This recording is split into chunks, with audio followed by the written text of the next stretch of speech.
போட்டாச்சு. எங்க வீட்லனா டெய்லியுமே ஏசி ஓடிட்டு தான் இருக்கும். நீங்க என்னடா இப்பதான் போடுறீங்க?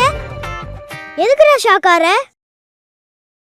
ஏய், நான் எங்க அப்பா கிட்ட போன சம்மருக்கு ஏசி கேட்டேன். ஆனா அவர் இந்த சம்மருக்கு தான் வாங்கி கொடுத்துருக்காரு. அது மட்டும் எடுத்துமா பண்ணுவாரு. நாங்க எல்லாரும் தூங்கிட்ட உடனே அவர் எரிஞ்சு ஆஃப் பண்ணிடுவாரு. அவ்வளோ மூளை அவருக்கு. எங்க வீட்டு ஹால்ல கூட எப்பயுமே ஏசி ஓடிட்டு தான் இருக்கும். கரண்ட் பில் யாரு? உங்க அப்பாவை கட்டுறாரு? ஆமா, எங்க அப்பா தான் கட்டுறாரு. கம்முனுறா.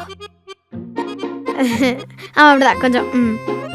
சரி வாங்க, அம்மா வந்திருப்பாங்க, வெளில போலாம். வெளிய போலாம். நான் தான் ஃபர்ஸ்ட். நீங்க நான் தான் ஃபர்ஸ்ட்.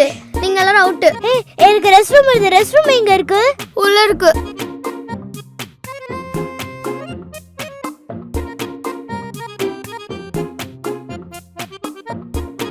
என்ன இங்க ஸ்லிப்பர் கூட இல்ல?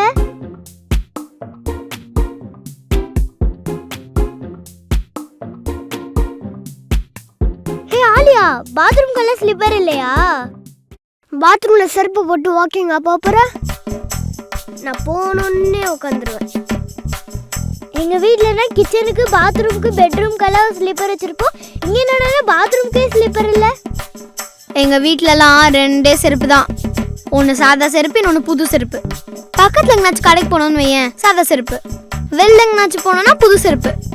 ஆனால் அந்த புது செருப்பு அம்மா பீரோ மேலேயே வச்சுருப்பாங்க. எங்ககிட்ட கொடுக்கவே மாட்டாங்க. ஏன்னா போட்டா பல சைடுமா. இப்படி வாழ்ந்துட்டு இருக்கோம். நீ என்னன்னா கிச்சனுக்கு பாத்ரூம்க்குலாம் செருப்பு கேட்டுட்டு இருக்கியா? போயிட்டு நல்லா கால் கழுவிட்டு தொடச்சிட்டு வா. ஐயோ,